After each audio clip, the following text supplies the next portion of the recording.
거기 사는 중시 각도기. 안녕하세요. 증시 나침 바란지원입니다. 네, 중시 쪽집게 류현입니다.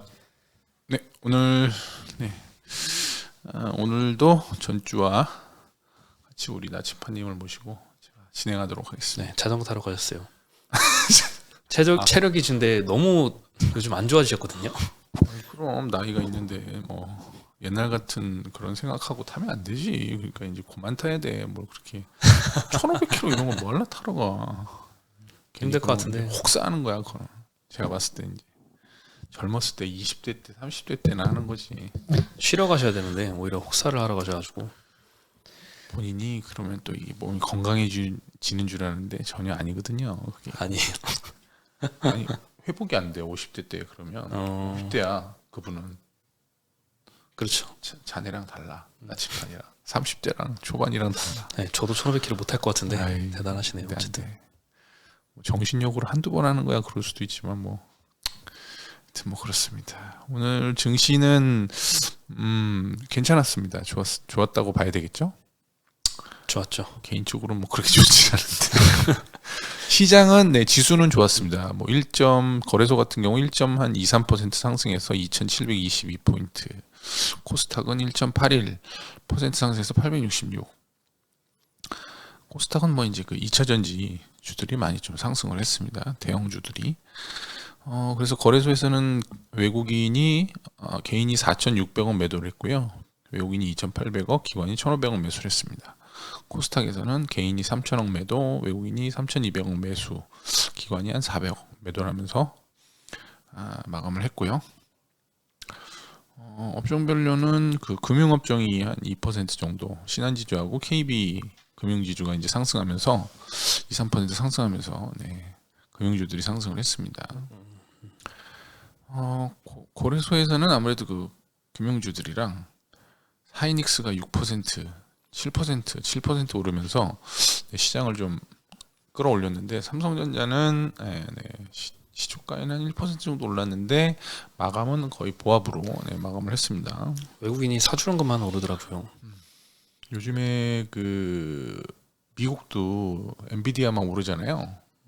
우리나라도 소수의 종목만 오르는 것 같아요. 특정한 소수의 이제 좀 강한 모멘텀이 있는 엔비디아 오르면 하이닉스 이렇게 딱 등식화돼가지고 그런 좀 작용이 좀 있는 것 같아요. 또 최태원 회장이랑 또 만났다면서요? 젠슨하고요. 나는 저기 창업자랑 만난 줄 알았더니 그건 아니더라고. 있잖아요. 모리스 창이랑 만난 줄 알았거든. TSMC랑 만났죠. 네, 모리스 창이랑 만난 줄 알고 나도 젠슨 황급인가 그랬더니 그건 아니고 저기 그냥 TSMC 회장, 그냥 바지 회장이랑 만났더라고요. 그래서 난 보고 그래? 별로 실망했어. 바지 회장. 모리스 창이랑 만났으면 좀 괜찮았을 텐데. 그분이 나이가 워렌 버핏이랑 나이가 비슷하더라고요. 모리스 창 회장이. 그래서 아무나 안 만나준다고 하더라고.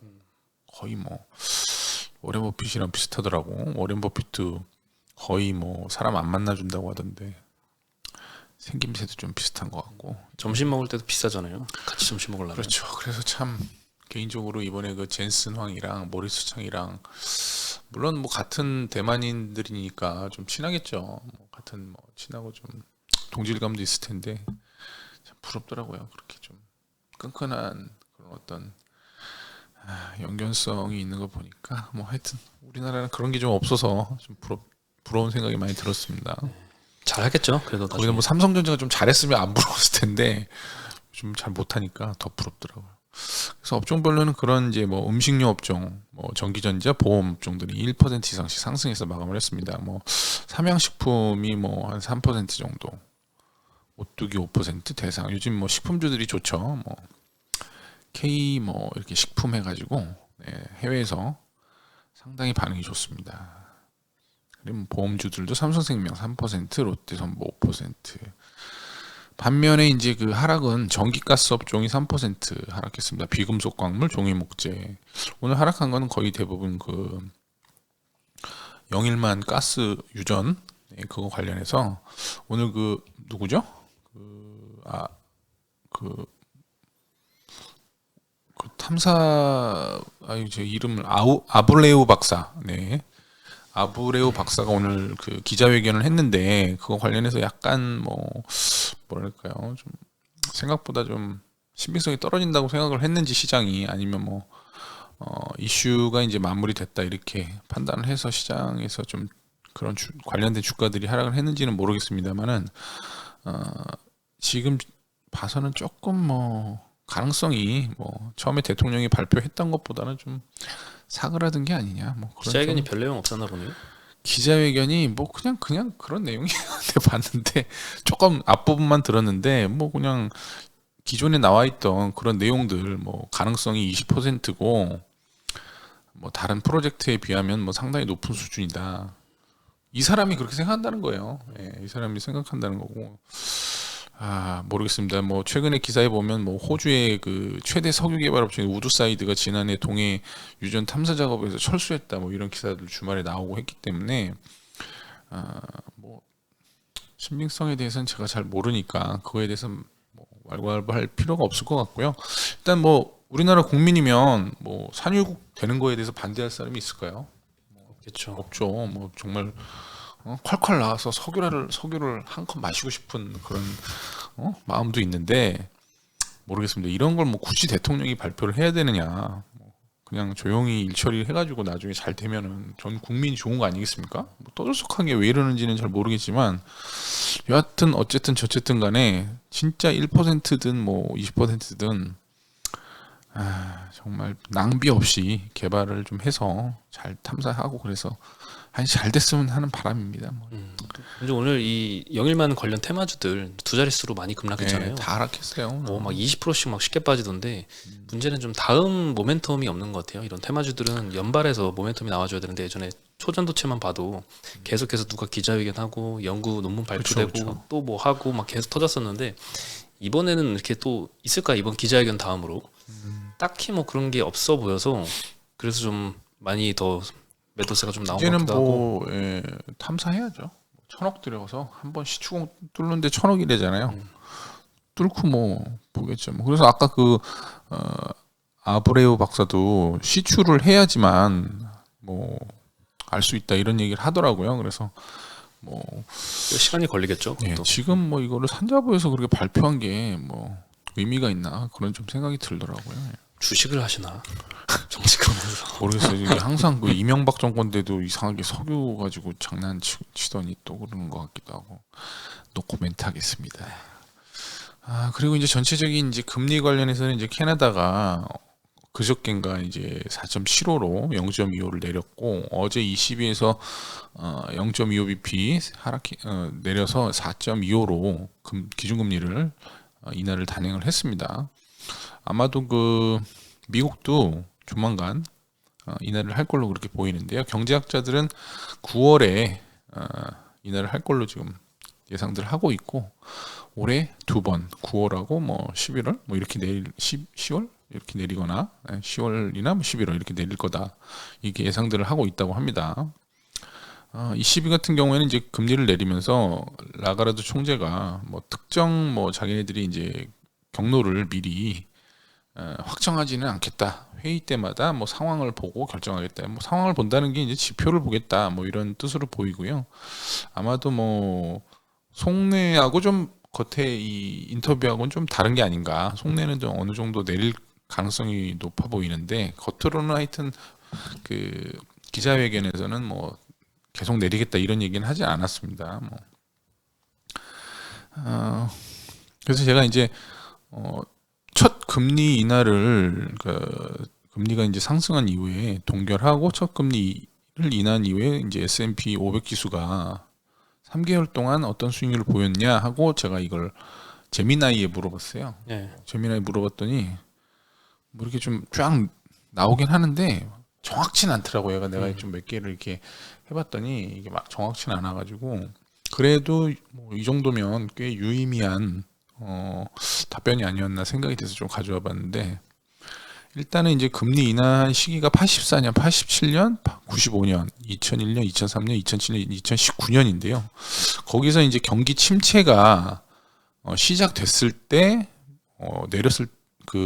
내렸었던 케이스가 2001년, 2003년, 2007년 요 세 번 케이스인데, 그때는 뭐 대부분 조금 한 번 빼고 2003년도 빼고는 뭐 약간 이제 3개월도 하락한 적이 있었고 1년 수익률도 하락으로 했었던 적이 2번 있었기 때문에 약간 확률상 뭐 좀 떨어질 가능성이 뭐 너무 이제 모수가 좀 작긴 합니다. 경기 침체가 오면 좀 뭐 금리나 해도 좀 떨어질 가능성이 조금 더 있다 이렇게 볼 수 있을 것 같고요. 경기 침체가 오지 않았는데 금리를 약간 뭐 보험성으로 인하를 했을 때는 4번 중에 3번이 상승을 했고요. 3개월 수익률이 1년 수익률은 거의 4번 중에 4번 다 상승을 한 걸로 그렇게 이제 나왔거든요. 그래서 중요한 거는 이번에 9월 달에 금리를 내렸을 때 경기가 침체가 되지 않고 연착륙이 되면서 금리를 내린다고 하면은 향후 3개월하고 내년까지 수익률, 그러니까 S&P 기준입니다. 우리나라는 다를 수 있어요. 뭐 여하튼 뭐 미국이 좋으면 우리나라도 최소한 나쁘지는 않을 거니까 그렇게 이제 연착륙이 되면서 금리 인하가 이루어진다고 하면은 뭐 시장 자체는 내년까지도 나쁘지 않을 가능성이 높다 이렇게 좀 받아들여야 될 것 같고요.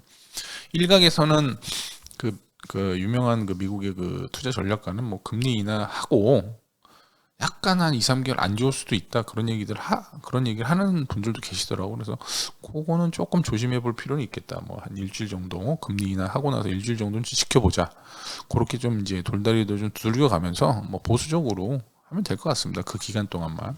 현금 비중 좀 챙겨 놓으면 되는 거죠. 네. 그리고 여하튼 통계적으로는 이제 과거에는 경기 침체가 없을 때 금리 인하를 처음 했을 때는 그렇게 나쁘진 않았다. 이렇게 보셔야 될 것 같고요. 그리고 저번에 한번 제가 또 재미나게 물어봤을 때도 대선 있을 때 나쁘지 않았습니다. 그때도 상승을 한 케이스가 많았기 때문에 11월까지는 뭐 나쁘진 않겠죠. 그리고 뭐 대통령이 새로 또 되면 누가 됐든 간에 뭐 경제를 망가뜨릴 가능성은 없잖아요. 그래서 뭐 조정은 있지만은 뭐 그렇게까지 주식 시장이 나쁘지는 않겠다. 이런 일단은 통계적인 그런 수치들이 있습니다. 참고하시기 바랍니다.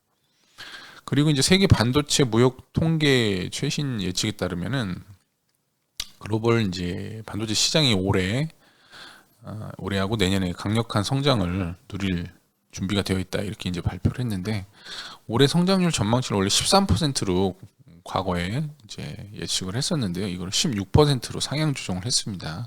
그만큼 뭐 AI 관련된 반도체 그 수요가 강하다 이렇게 좀 봐야 될 것 같고요. 그리고 이제 엔비디아가 최근에 계속 이제 뭐 오늘 엔비디아 같은 경우 이제 액면 분할하고 다음 주에 거래가 이제 새롭게 되는데요. 엔비디아 같은 경우에는 반독점 관련해서 미 법무부 조사를 좀 지금 이제 시작할 걸로 그렇게 기사가 나와서 약간 뭐 조금 주식 관련해서는 좀 노이즈가 좀 발생할 수도 있겠다 이렇게 좀 판단을 하고 있습니다. 근데 사실 그 엔비디아 같은 경우에 이제 실적 대비해서 그렇게 밸류가 높은 수준은 아니라서 실적이 유지가 된다고 그러면 이게 거품은 아니라는 판단이라서 이게 뭐 실적이 꺾이면 당연히 꺾이겠지만 뭐 실적이 유지된다면은 뭐 가격이 여기서 뭐 엄청 뭐 크게 하락할 가능성은 또 많지 않다 이렇게 또 봐야 될 것 같기도 하고요. 슬슬 불안한 소식이 조금씩 들리네요. 엔비디아도. 네, 뭐 그런 것들도 있고 뭐 약간 이제 정서적으로는 그 엔비디아의 이제 그 레버리지를 거는 투자가 굉장히 지금 늘어났다고 그렇게 이제 분석이 나왔었거든요. 저번에 최고치를 지금 기록했대요. 엔비디아의 이제 풀 레버리지 쓰는 비율이. 그래서 그런 것들은 사실 좋지 않은 그런 뉴스긴 한데 아직까지는 뭐 두고 봐야죠. 일단은 그 분할한 이후에 흐름이 어떻게 될지 좀 두고 봐야 될 것 그리고 같습니다. 젠슨왕이 한 60만 주 정도, 최대 60만 주 정도 보유 지분을 매각할 거다 네네. 이런 계획도 좀 나왔었고, 뭐 금액이 크진 않아서 뭐 예, 한 1조 원 정도 팔더라고요. 팔아서 3조 뭐- 달러인데 팔아서 뭐 시총이. 한대요? 모르겠어요. 대만에 뭐 이렇게 기부하는 거 아니야? 필요하겠죠. 뭐 할지 근데 모르겠는데. 규모가 일단 크지 않아서 시장에는 별 영향은 안 끼쳤던 것 그러니까요. 같아요. 뭐 3조 달러짜리인데 뭐 그렇게 팔아봐야 뭐 큰 아마 저기 뭐야 테슬라 머스크 같았으면은 저기 인센티브로 한 300억 달러 달라고 했을 텐데 젠슨 왕이. 역시 젠슨 왕은 그런 계약을 짓은 미리 안 그렇게 해요. 안 했나 봐요. 그런 거는 안 하네요. 젠슨 왕은 좀 괜찮은 것 같아 사람이. 예. 호감이 가. 일단 그리고 뭐 최근에 이제 뭐 아까 금리 인하 관련된 말씀을 좀 드렸었는데 일단 전기차 관련해서는 금리 인하가 호재가 될 수 있습니다. 하나증권 같은 경우에서는 뭐 이제 약간 이제 리포트를 전기차 관련해서 이제 2차 전지나 전기차 관련해서 리포팅을 했는데요. 아무래도 그 전기차 전환 속도는 좀 느려질 거다. 미국 같은 경우에 이제 바이든 행정부도 최근에 이제 전기차 전환 속도를 당초 계획보다는 이제 많이 축소시키고 있고 트럼프가 당선되면 당연히 더 뭐 속도가 뭐 느려질 가능성이 있겠죠. 그리고 완성차 업체들도 지금 뭐 계속적으로 투자를 축소 연기를 하고 있는 상황이라서 국내 밸류체인들도 뭐 거기에 맞춰서 속도를 조절할 수밖에 없는 그런 상황이고요.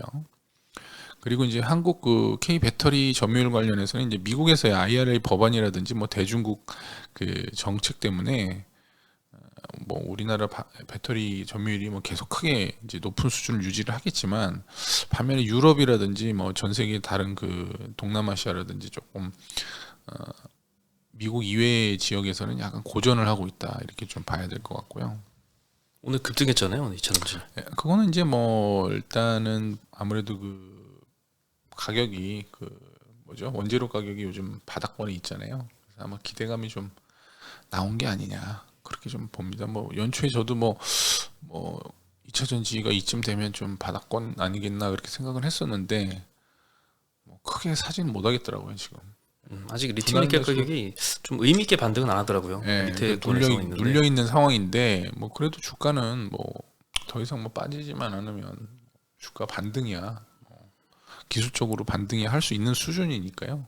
오늘 같은 경우에는 이제 머티리얼 에코프로 머티리얼이 상한가 29% 정도 상승을 했고 에코프로나 에코프로 BM도 뭐 9% 6% 상승하는 그런 좀 모습들을 보여줬습니다. 뭐 최근에 그 종목들 이외에도 뭐 소부장 그러니까 2차 전지 소부장들도 PNT를 비롯해 가지고 좀 약간 모멘텀이 있는 주식들은 뭐 좋은 좀 시장에서 반영이 되더라고요 실적이. 그래서 그런 거를 종합해 봤을 때는 바닥권에 도달했다라는 게 시장의 컨센서스다. 여기서 이제 뭐 전기차가 돌아선다든지 아니면 뭐 트럼프가 당선이 안 된다든지 그런 게 나오면 조금 뭐 기술적으로 반등을 할 수 있지 않을까. 그거 말고 다시 뭐 상승 추세로 간다든지 정고점을 돌파하려면 뭐 새로 큰 어떤 이슈가 나와야 되겠죠. 근데 그거는 아직까지 좀 예상하기가 힘들다. 그렇게 봐야 될 것 같습니다. 그리고 미국인들이 이제 전기차에 관련해서 이제 선호도가 아직 좀처럼 개선이 되지 않고 있다라는 이제 미국 그 여론 연구센터에서 발표가 있었는데요. AB통신하고 이제 시카고대 여론연구센터에서 이제 매년 전기차 관련한 이제 구매 의향을 조사를 하는데 올해 이제 그 3, 4월 달에 미국 성인들을 대상으로 해서 조사를 했습니다. 근데 아직 그 작년에도 전기차를 구매할 계획이 없다 이렇게 답변한 비율이 47%였고 올해도 그 비율이 46%로 유의미한 그 어떤 증가세나 그런 거는 없었다 이렇게 좀 봐야 될 것 같고요. 뭐 선호하지 않는 이유로는 뭐 10명 중에 6명은 비싼 가격을 좀 꼽았고 그리고 이제 인프라가 좀 부족하다. 충전 그 시설이라든지 뭐 주행할 수 있는 거리가 좀 부족하다. 근데 또 반면에 이런 것들은 이제 그러니까 구매할 계획이 없다가 47이면 뭐 또 나머지 구매할 계획이 있는 사람들도 있잖아요.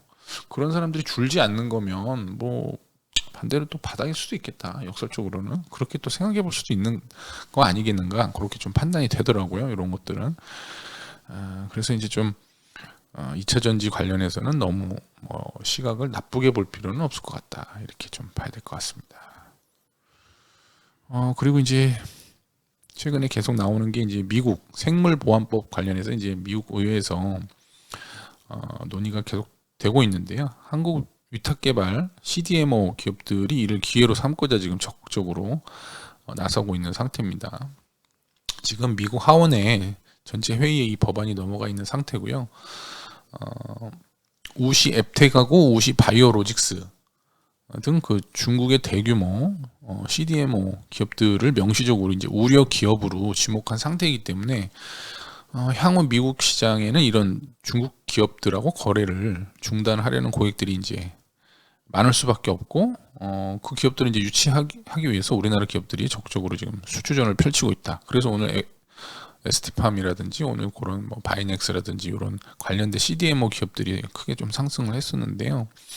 현지 시각으로 이제 6일 그 샌디에이고에서 뭐 세계 최대 바이오 전시회, 뭐 바이오 인터내셔널 컨벤션이 이제 개최가 됐었는데 거기서 뭐 SK그룹의 그 SK팜테코 이런 기업들이 이제 우시바이오로직스가 원래 참가를 하려고 했었던 그런 자리가 취소돼서 그 부스를 대신 이제 사용을 하게 됐고 거기서 이제 전체적으로 큰 규모로 이제 전시회를 개최를 했다고 합니다. 그리고 ST팜도 주력으로 이제 올리고 핵산 치료제 등 위탁 생산과 관련해 가지고 뭐 중국을 피해서 한국에서 모두 진행할 수 있다라는 걸 강조를 하면서 홍보를 진행을 했다고 하고요. 뭐 롯데바이오로직스나 뭐 기타 차바이오 그룹 등도 다 그쪽에서 지금 크게 홍보를 지금 진행하고 있다고 합니다. 그래서 아무래도 이제 최근의 흐름은 전체적으로 미국에서 이제 중국을 견제해주는 업종에 대해서는 국내 시장에서 굉장히 반응이 빠르고 강하게 오는 경우들이 많기 때문에 그거는 조금 이제 유심히 지속적으로 관심 있게 봐야 된다. 한번 일전에 뭐 조선주라든지 기타 등등 그런 종목들이 이제 그런 이유로서 많이 상승을 했었거든요. 왜냐하면 이제 IRA 법안이 되면서 2차 전지가 그 이유로 해서 크게 상승했기 때문에 이제 학습 효과가 있습니다. 그래서 미국에서 좀 중국 관련한 그런 경쟁을 좀 막아주면 우리나라가 수혜를 볼 수밖에 없기 때문에 그런 류의 이제 어떤 뭐 종목들이나 업종이 나오면 관심을 좀 가져야 된다 이렇게 좀 봐야 될 것 같습니다. 바이오 2차 전지네요. 네네네네. 둘 다 좀 어려운 분야인 것 같아요. 특히 바이오는 참 어렵더라고요. 바이오는 사실 저는 개인적으로는 투자를 잘 거의 안 해서 그렇긴 한데 그래도 뭐 CDMO는 괜찮지 않을까? 실적이 뭐 적자는 아니잖아요. CDMO. 요즘 뭐 사실 바이오 같은 경우에는 뭐 제가 투자하는 방식을 잘 몰라서 뭐 신약 바이오 뭐 이렇게 임상하는 회사들 보면 사실 제가 지금 십몇 년 동안 바이오 그런 흐름들 보면 성공한 회사가 없어요. 없고 망한 회사는 부지기수로 많습니다. 상장 폐지된 회사들, 뭐 주가가 폭락하거나 상장 폐지된 회사들이 뭐 엄청나게 많기 때문에 이거는 바람직한 어떤 게임은 아닌 것 같다. 개인적으로는 뭐 잘하시는 분들은 뭐 그쪽에서 뭐 투자를 계속 하시면 되고요. 저같이 모르는 사람들은 안 하는 게 좋지 않을까. 그런 좀 개인적인 생각을 갖고 있습니다. 뭐 반면에 오늘 또 알테오젠 같은 거는 또 많이 상승을 해서 또 그런 시총 또 2위 됐더라고요. 네, 다른 또 스닥에서. 모습을 보여주는 종목도 있기는 하다 이렇게 좀 봐야 될 것 같습니다. 제가 준비한 소식은 뭐 다 말씀드렸고요. 뭐 편안한 또 주말 행복한 주말 보내시고 다음 주에는 다시 오나요? 어떻게 되는 거죠? 네, 잘 오십니다. 모르겠네. 다음 주. 오면은 만나 뵈면 될 것 같습니다. 안녕. 네, 안녕.